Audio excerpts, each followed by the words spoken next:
सचमुच हमको जीवन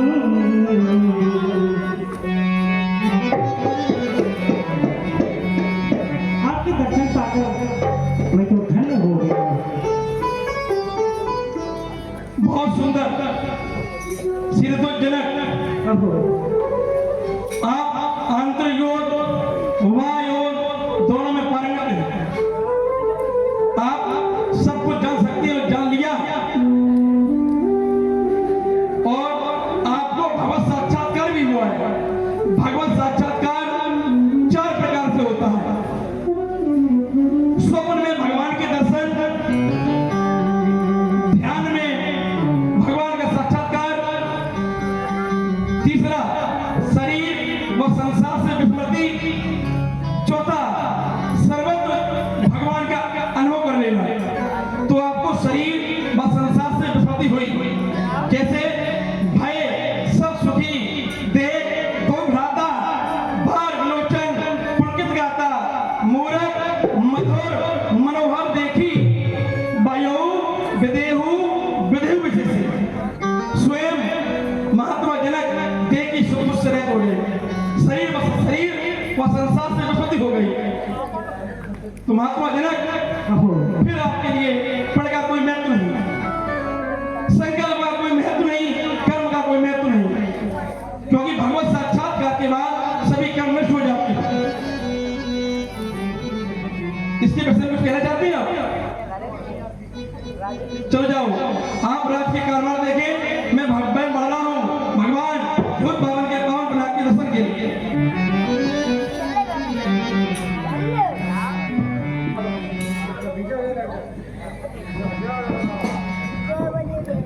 भगवान भूत भवन के पावन प्रणाम, प्रथम तो आपको श्रावण का प्रणाम स्वीकार हो, किंतु आज आपको इस स्थिति में पाकर मैं ये सोचने के लिए विवश राय जनक के विषय में ये कहा तो जाता है कि जास ज्ञान रवि भवनिस नासा, जिसका स्वरूपी ज्ञान संसार रूपी अंधकार को नष्ट कर देता है, ऐसा विद्वान है राजा जनक।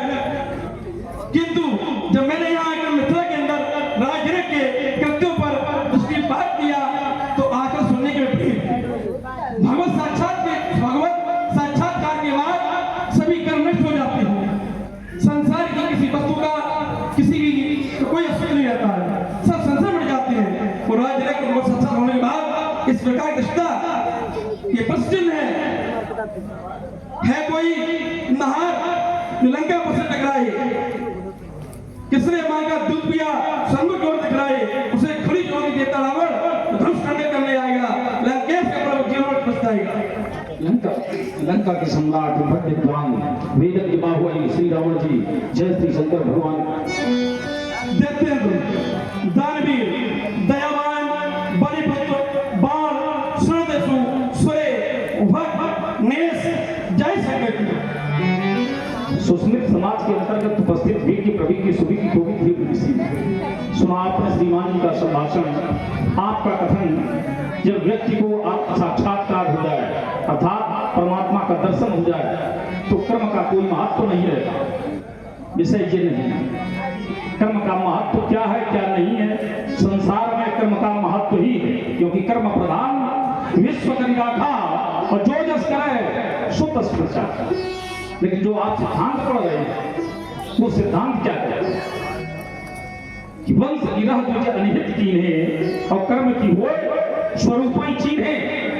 लेकिन इस सिद्धांत को समझने के लिए एक उदाहरण की आवश्यकता है। जैसे फल कारण फूली बनराई, फल कारण फूली बनराई और फल लागा तब पुष्प मिला। पुष्प क्यों लगता है? फल के कारण, क्योंकि जब फल की सत्ता आती है तो पुष्प समाप्त हो जाता है। ठीक इसी तरह से ज्ञान के कारण कर्म कमाई और कर्म भयो तब ज्ञान नसाई। तो इसका अर्थ यह नहीं है कि कर्म का महत्व समाप्त हो। क्या बिना कर्म के ज्ञान हुआ? इसलिए श्रीमान ये समझना होगा, ये विश्व मंच है, इस विश्व मंच पर जो कर्म नहीं करेगा उसको सफलता कभी प्राप्त नहीं होगी। लिखा गया ग्रंथों में कि चार ही पदार्थ है जगमाही, तो कर्महीन नर पावक नहीं। बहुत सुंदर। चार पदार्थ हैं जगमाही, कर्महीन नर पावक नहीं। लेकिन ये विश्व मंच के अंतर्गत जब भगवत साक्षात्कार हो जाता है, बात वो पढ़ रहे हो, आप समझ सानी ये पढ़ सकते हो। कर्म के विषय में जितनी विधियां हैं सब निषेध है। कर्म तब तक करना चाहिए जब तक कर्म जगत और उससे प्राप्त होने वाले स्वर्ग आदि सुखों से वैराग्य न हो जाए। तावत कर्माणि कुर्वीत न निर्गमेत यावता मक्खा सोनादो वसुता यावने जाते। कर्म के विषय में जितनी विधि सब निषेध है। जब तक भगवान के साक्षात्कार न हो जाए, साक्षात होने के बाद, लीला कथा में सत्ता होने के बाद कर्म का वेद खत्म। एको प्रमाण लेना हो विगते हृदय ग्रंथिष्ठघंते सर्व संशया क्षीयन्ते चास्य कर्माणि तस्मै दृष्टि परावरे। उस परमात्म तत्व की ओर दृष्टि जाते ही सब संशय मिट जाते हैं, सब कर्म नष्ट हो जाते हैं, सब संशय मिट जाते हैं, सब कर्म नष्ट हो जाते हैं, वो हृदय के अंदर टूट जाते हैं। तो सब कर्म नष्ट हो जाते हैं, तो उस प्रण का कोई महत्व नहीं। प्रण संकल्प और संकल्प के बीच आसक्ति, ममता, आग्रह होता है। जो राजजनक युजान योगी है, वो भगवान युक्त योगी है।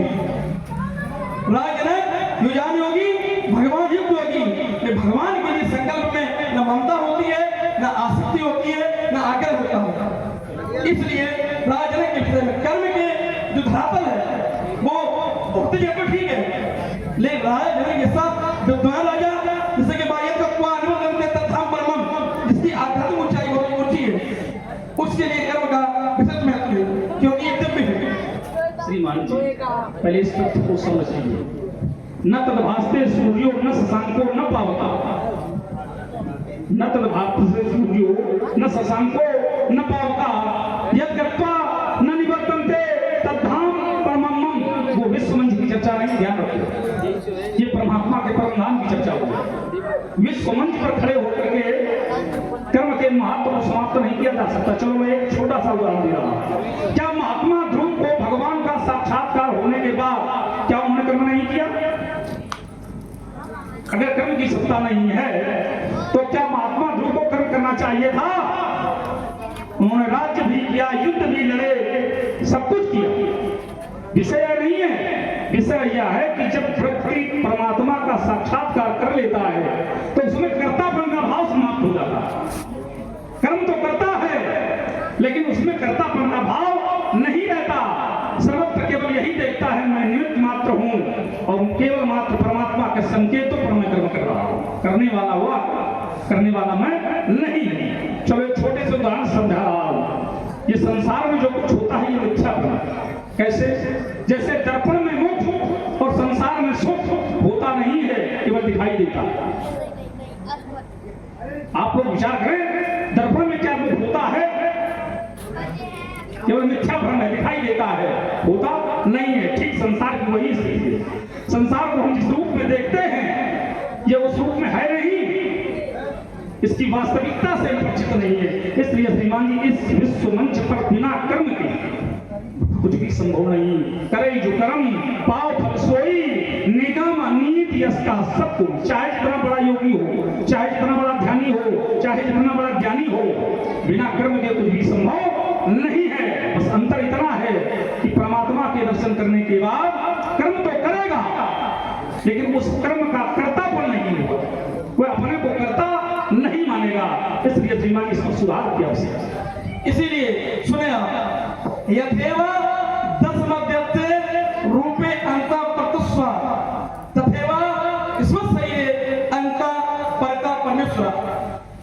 जिस प्रकार दर्पण में चेहरे का प्रतिबिंब आता है, भीतर भी और बाहर भी, उसी प्रकार से परमात्मा सभी शरीरधारियों के भीतर भी और बाहर भी विराजमान है। योगी के कर्म न पाप रूप होते न पुण्य रूप होते हैं। कर्म होते हैं। न पाप रूप, न कर्म रूप, न गुण रूप। संसार से मुक्त वाले होते हैं। कैसे? ध्वस्त कीजिए सत मूल स्थिनाला पंचस्कंदा पंचरस विशुद्धि दशेक साको दुष्प्रणीत ईश्वर करो द्विफल अर्का प्रतिष्ठा। संसार वृक्ष के दो बीज हैं, पाप और पुण्य। इसकी 5 भूत मोटी प्रधान शाखाएं हैं। शब्द आदि 5 विषय रस है, 11 इंद्रिय शाखा है। और जीव और ईश्वर इस वृक्ष पर घोषण मारकर 2 पक्षी रहते हैं, जीव और ईश्वर। इसमें 3 तरह की छाल लगती है, वात, पित्त और कफ। 2 तरह के फल लगते हैं, सुख और दुख। जो इस विशाल वृक्ष का भेदन कर, जो इस विशाल वृक्ष का भेदन कर संसार चक्र नहीं पड़ता है, उसे कहते हैं योगी पुरुष। जब राजा जनक नाम सुने, सूर्य मार्ग सीधा नाम जी हाँ, जब जागे जोगी विरक्त प्रपंच योगी प्रभु सुखई अनुभवी अनुपा अखत अनामय नाम रूपा। और इसीलिए राजा जनक को कहा गया ज्ञान मूर्ख। क्यों कहा गया? राजा जनक को दत्तात्रेय इन्हें ज्ञान मूर्ख कहा गया, क्योंकि ये भगवान के तत्व को जानकर भी मौन भड़की हुए। मूर्ख 4 प्रकार के होते हैं, वचन मूर्ख, धर्म मूर्ख, अधर्म मूर्ख और ज्ञान मूर्ख। और अपनी बुद्धि को पंगु किए बैठे हैं।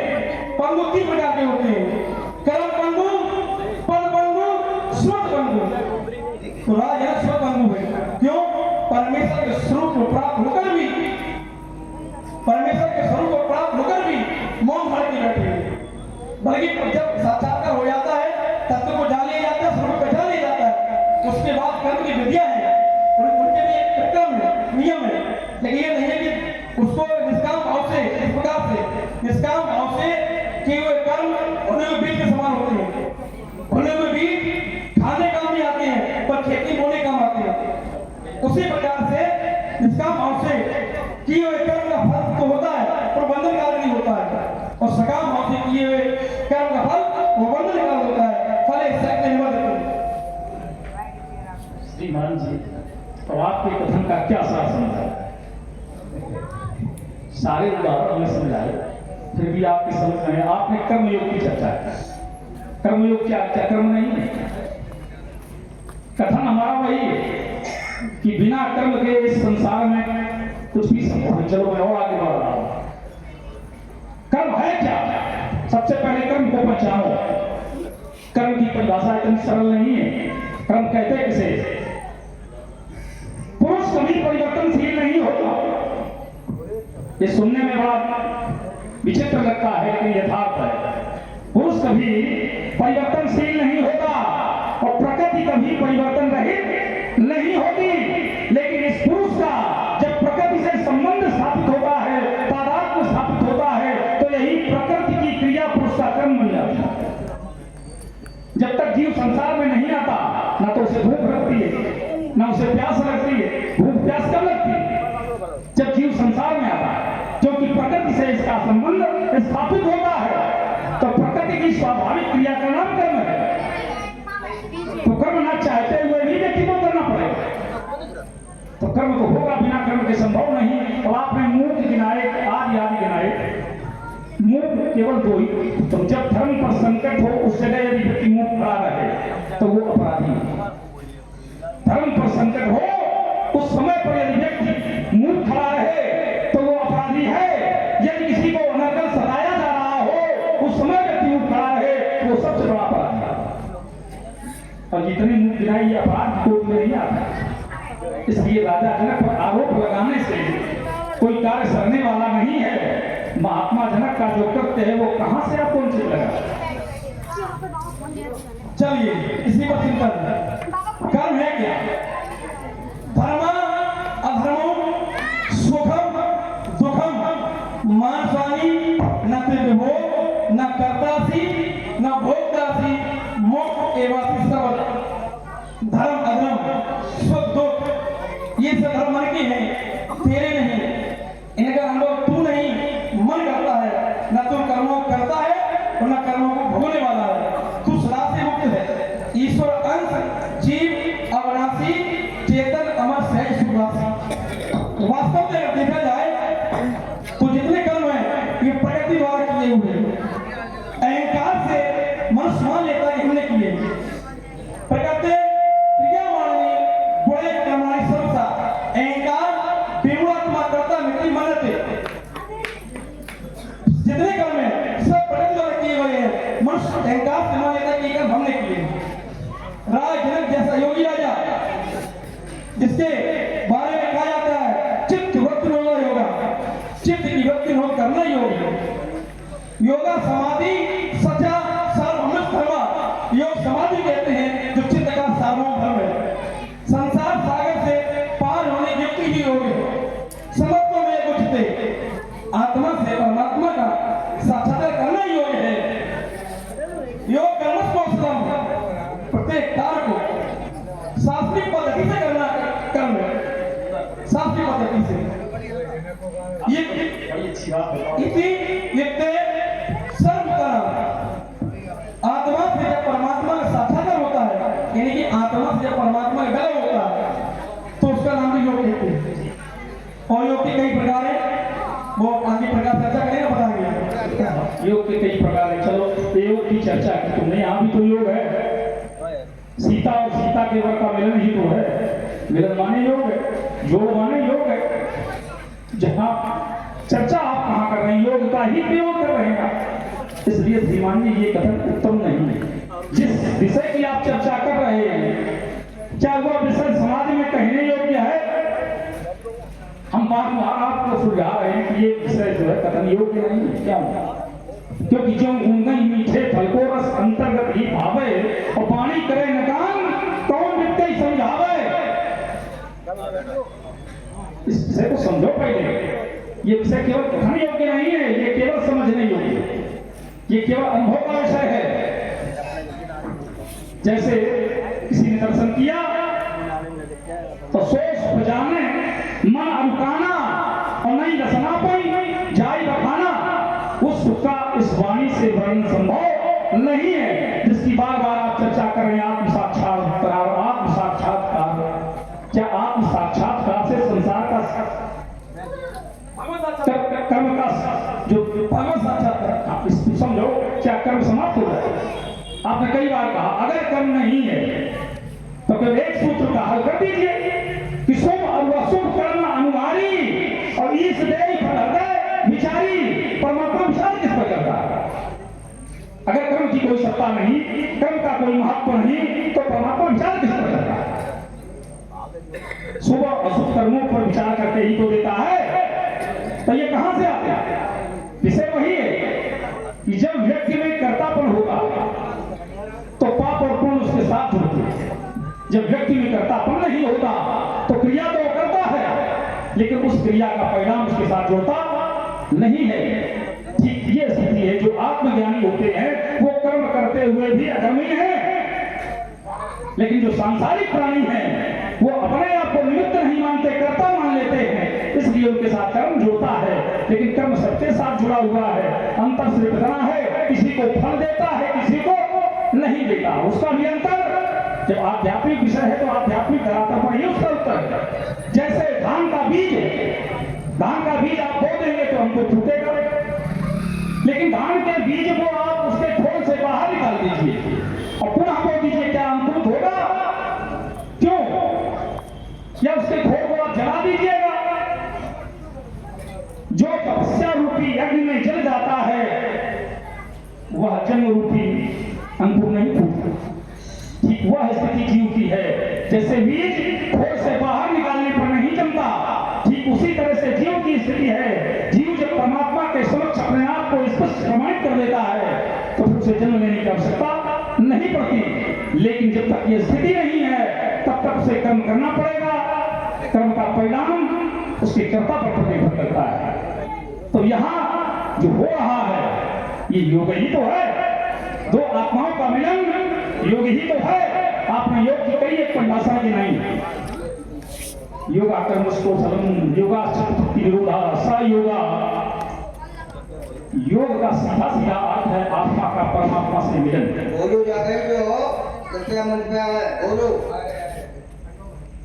तो जब आत्मा का परमात्मा से जुड़ाव हो जाता है वही योग होता है। तो योग को कई रूपों में लिया जाता है, कर्म योग, ज्ञान योग, भक्ति योग आदि आदि।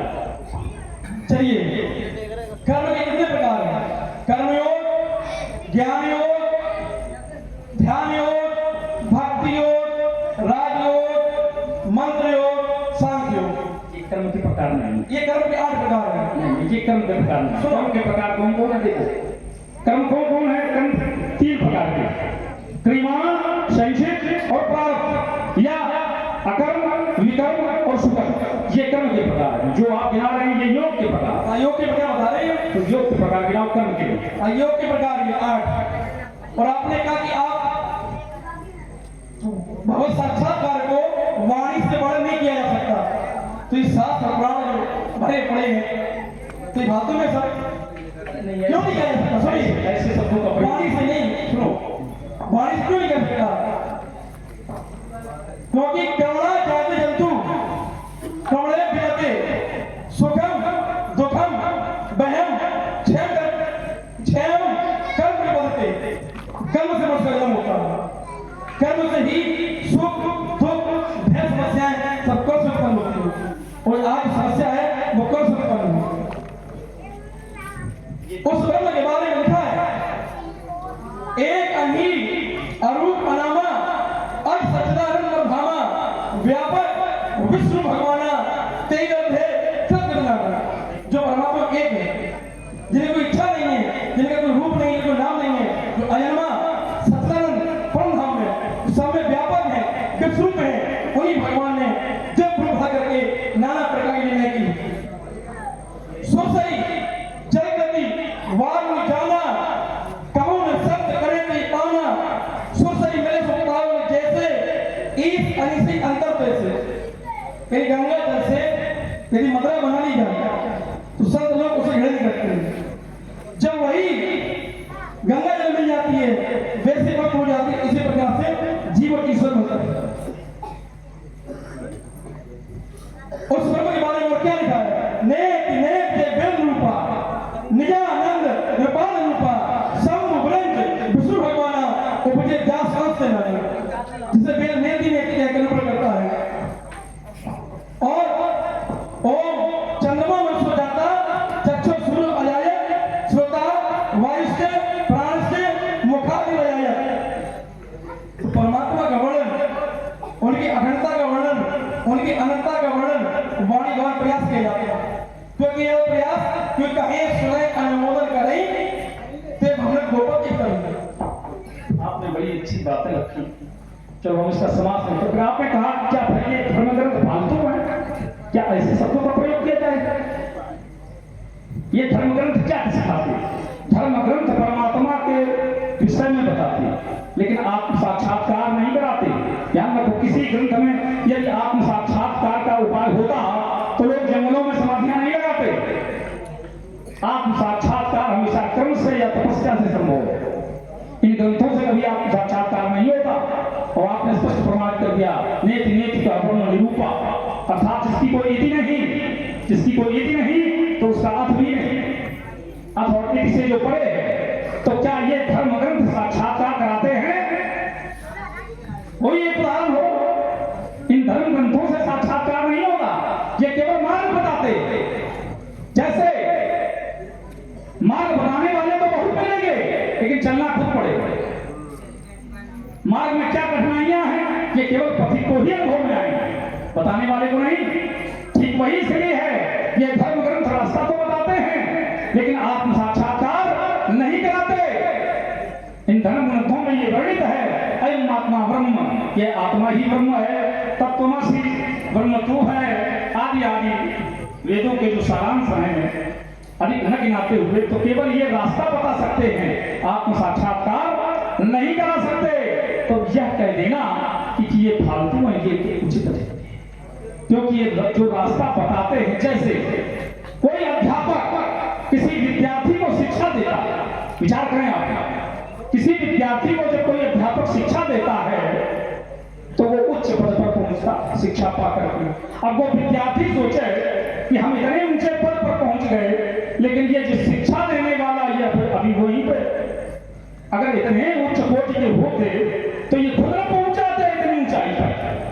जो एक प्रदेश के स्वामी होते, देश के स्वामी होते, तो ये सोचना उचित नहीं, क्योंकि शिक्षक का कर्म शिक्षा है। जैसे दीपक से दीपक को जलाया जाता है, ठीक उसी तरह से शिक्षक इन विद्यार्थियों में ज्योति करता है, इनको जगाता है। तो अब आप केवल एक उदाहरण से समझिए, बिल्कुल साधारण सी बात है।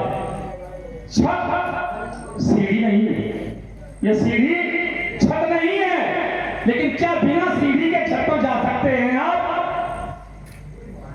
सीढ़ी छत नहीं है, लेकिन छत पर जाने के लिए सीढ़ियों की परम आवश्यकता है। ठीक ऐसे ही ऊंचाई पर जाने के लिए इन शिक्षकों की आवश्यकता है, क्योंकि ये शिक्षक ही विद्यार्थी के लिए सीढ़ी है।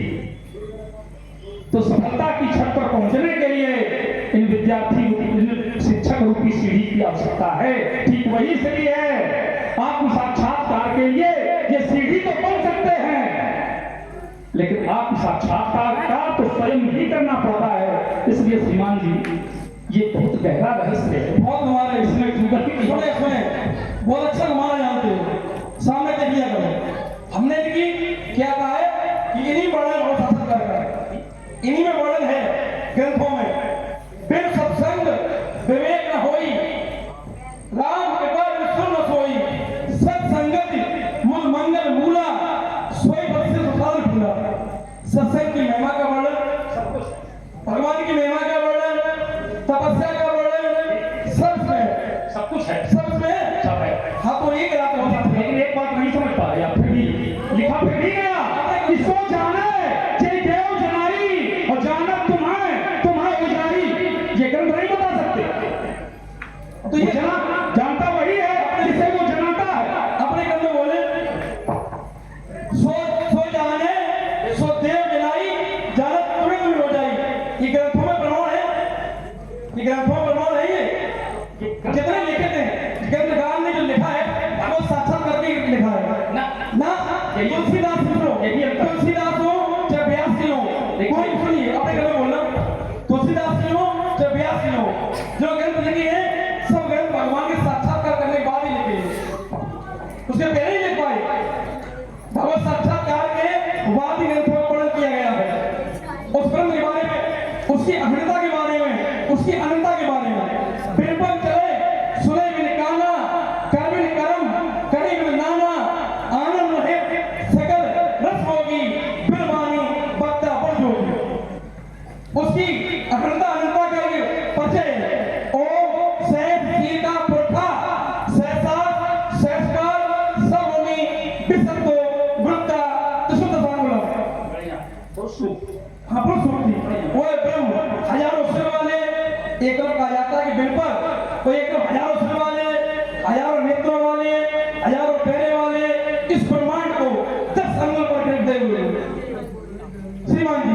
इसलिए इसी के परिप्रेक्ष्य में हमारा कथन है, होता वही है जो बिल का विधान होता है।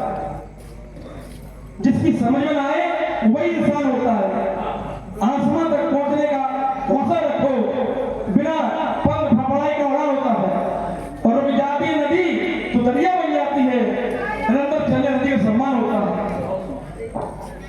हमारी बात वही वही है। हमने कहा था ये मार्ग तो बता सकते ग्रंथ, जिन्होंने ग्रंथ लिखे उन्होंने साक्षात्कार किया, लेकिन क्या वो दूसरों को साक्षात्कार करा सकते हैं? साक्षात्कार स्वयं करना पड़ता है।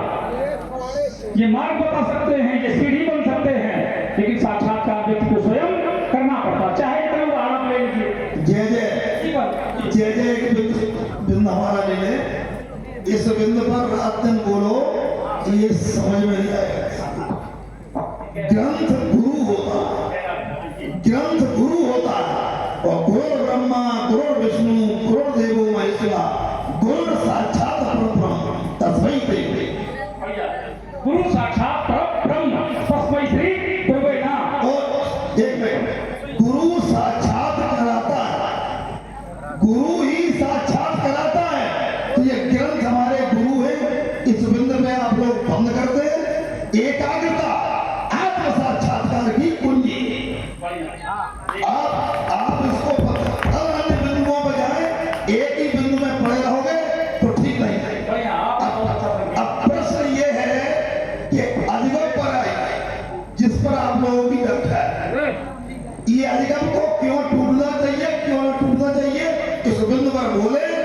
आगे बढ़े। महात्मा जनक के द्वारा, चलिए प्रश्न को छोड़ दे क्योंकि प्रश्न बढ़ रहा है। महात्मा जनक के द्वारा ये घोषणा की गई कि सोई पुरारी को दंड कठोरा, राज समाज आज ही तोड़ा। क्या राज समाज कोई राजा से तोड़ सकता है क्या? ये दिव्य है, तो इसे दिव्य ही तोड़ सकता है, तो ये घोषणा साल राजाओं में क्यों? देखो ये प्रश्न बड़ा आपका उचित है और इस पर समीचीन उत्तर होना चाहिए। ये स्पष्ट है, इसको राजा नहीं तोड़ सकते, क्योंकि लिखा गया ना अश्वदेवा ना गंधर्वा ना असुरा न च राक्षसा कर्तुम मारो परम सत्ता ना कथंचन मानुषा। साधारण मनुष्य की गणना छोड़ो, इसे न यक्ष गंधर्व किन्नर विद्याधर भूत प्रेत पिशाच कोई भी इनको हिला तक नहीं सकता। तो जब कोई हिला नहीं सकता तो तोड़ कैसे सकता? बस अंतर इतना है कि राजा जनक के प्रण को आपने समझा नहीं। आपको लगता है ये प्रण राजाओं के लिए है, वास्तव में ये प्रण राजाओं के लिए नहीं है। तो एक साधारण सा उदाहरण दिया तो भूतल महिमा उद्घाटी और प्रगति धाम विरचन परिपाटी। एक महापुरुष ने प्रमाणित किया कि आपके भुजाओं के बल को प्रदर्शित करने के लिए ये धनुष तोड़ने की परंपरा आरंभ हो गई। तो इसका अर्थ सीधा सीधा है कि शाब्दिक अर्थ में लगता है कि ये प्रण राजाओं के लिए है, लेकिन वास्तव में ये प्रण राजाओं के लिए नहीं है। इस पर आप पुनः चर्चा करें। ये प्रण राजाओं के लिए नहीं है, बहुत अच्छे। राजा ने घोषणा तो ये की है कि सोई पुरारी को दंड कठोरा, राज समाज आज ही तोड़ा। त्रिभुवन समेत जय वेदे ही विनयी विचार बड़े हटते, इस पर कोई विचार नहीं किया जाएगा, इसे कोई बोले, लेकिन ऐसा है नहीं।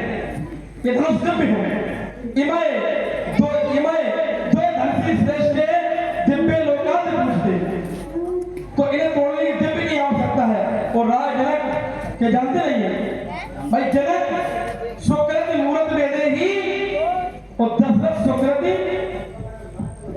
राम धरते, तो राज जनक जानते हैं, तो फिर प्रण क्यों?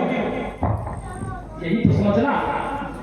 प्रण ये ऐसा है कि जिस इच्छित व्यक्ति की आवश्यकता है इसे केवल वही तोड़ पाएगा, दूसरा तोड़ा नहीं पाएगा। तभी तो प्रमाणित किया गया कि तो भंजन महिमा उद्घाटी। चलो इसको मैं हाथ छोड़ करके दूसरा उदाहरण स्पष्ट करें।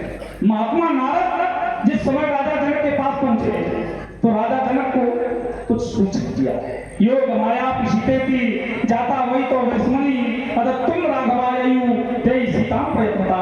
हे राजा जनक, तुम्हारी कन्या साक्षात योग माया है। ऐसा नहीं जानते आप भी, लेकिन आपका काम है विवाद करना।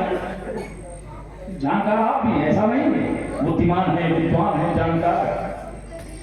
तो राजा जनक का लक्ष्य निश्चित है, राजा जनक का लक्ष्य निश्चित है और उसी लक्ष्य को लक्षित करके ये प्रण किया गया है। इसीलिए हमने कहा था ये प्रण राजाओं के लिए नहीं है। बस अंतर क्या है कि कोई विवाद न हो और लक्ष्य तक पहुंचा जाए, इसलिए उन्होंने ऐसा रास्ता चुना है जिसको केवल लक्षित व्यक्ति ही तोड़ सकता है, दूसरा नहीं तोड़ सकता।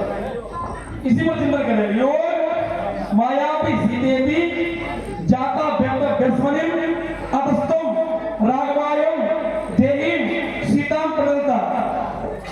योग माया ने तुम्हारी जन्म लिया है, ये परमात्मा होने की भार्या है, अमुक शब्दों में होने की भार्या है, और प्रत्येक उनको सौंप देना, प्रत्येक पूर्वक उन्हीं को सौंप देना। और ये धनुष जो मिला था राजा जनक को, ये धनुष स्वरूप था। देवराज इति ख्यातो निमिष विष्णु महिपति न्यासोयम तस् भगवान हस्ते दत्तो महात्मा। देवराज के ज्येष्ठ पुत्र निमि के हाथ में ये धनुष स्वरूप दिया गया था। और राजा जनक धनुष नष्ट करा रहे, ऐसा नष्टा क्यों? श्रीमान जी, बड़े लक्ष्य को पाने के लिए छोटी छोटी बातों पर ध्यान नहीं दिया जाता। कारण जिस समय इस विषय में लिखा गया, चलो मैं अन्य जगह से उदाहरण दिया हूं। अब सुनसिया स्वयंवर हेतु, अब मैं तुम्हें सीता के स्वयंवर का हेतु बता रहा हूं। ये कथाकार कह रहा और क्या कह रहा, एक समय मिथिलेश अति शंकर कर तब कीन आए कहो हर मांगर तब न बोले लीन नाथ इष्ट जो आप कर जय स्तुति ने की बखान और तेरी देखो भाई नैन में या वरदेव न आन तब से तीनों धनुषिया जो मिला रहा है प्रसाद कहा कि पूजो लाई थे मिली आई मन ना। तो सीता स्वयंवर का हेतु कहां से जुड़ा, जहां से ये धनुष दिया गया। इसका अर्थ है कि इस धनुष का प्रयोजन सीता स्वयंवर है, इसकी परम गति सीता स्वयंवर है, इसका सबसे उत्तम लक्ष्य सीता स्वयंवर है। इसलिए जिस लक्ष्य के लिए इनको लक्षित किया गया है, जिस लक्ष्य के लिए इन्हें जनक के यहाँ भेजा गया है, उसी लक्ष्य में इनका लक्ष्य निश्चित। इसी पर विचार करेंगे। धनुष धनुष को दिया गया है। धनुष का होता है कि मूल स्वामी को उसी प्रकार से लौटाना जिस प्रकार रखा गया है। कि राजा में उसको नष्ट करा देंगे तो लौटा पाएंगे इसको नहीं। अब सीता स्वयंवर है क्या भाई, सीता ने स्वयं बड़े कर लिए तो क्या स्वयंवर एक है तो आंतरिक से, लेकिन इसको रखना पड़ेगा। जैसे सुन सिय सत्य असीस हमारी पूजई मनोकामना तुम्हारी नारद वचन सदा सुख साचा सोवर मिले जाय मन राजा मन जाय राज मिले सोवर सेज सुंदर सामरो करुणा महान सुजान सील सहे जानत रावण ये भात गौर असीस सुरसिया सहित ये हर्षी अली तुलसी भवानी पूज पुन पुन मुझ मन मंदिर चली जान गौर अनुकूल सिय हर्ष जात कही मंजुल मंगल मूल बाण प्रगम। साथ ये नहीं है कि सीता ने राम चुना, राम ने सीता को चुना। कृत वध के अनुसर मनुष्य रूप रूपान मुख सरोज मकरंद छवि करो मदद दिखाओ। और गाली ने विश्वमित्र ने भी आशीर्वाद दिया है सुबह मनोरथ भोय तुम्हारे राम लखन सुन नहीं सुधारे। और इस तरह से सीता को भी कष्ट है, सीता भी छोड़ दुख है नक्श देख अब कई सोवा सुमिर पिता पन मन अति छोवा पर्वत सखन लखी जब सीता भयो सब कहीं सविता पुण्य आयो विरिया एक अली अस्य मन व्यक्ति आनी गुण गिरा शीस जानी भयो विलंब मात हो पानी धर वरधीर राम को आने फिर अपन रूप पे घुस जाने देखन मिस्र विहग तरु फिरे बहोर बहोर नरक नरक रघुवीर छवि वाली प्रीत न भूल। जब सीता पुष्पवट का चली तो राम ने उन्हें अपने चित्त में अंकित कर लिया। प्रभु जब जान की जानी सुख सरे सोवा गुण खानी परम प्रेम मोहम्मद बस्तीनी चार चित्त निज प्रेम परम प्रेम की पराकाष्ठा। तो परम प्रेम की पराकाष्ठा के बिल्कुल नियम निकला प्रेम प्यारी समझ मुझको सभी विस्तार नहीं, वो संकेत मिला ज्यादा विस्तार अधिक नहीं अच्छा होता, क्योंकि अधिक बोलने वाला कोई विद्वान नहीं होता, अधिक भोजन करने वाला कोई पहलवान होता।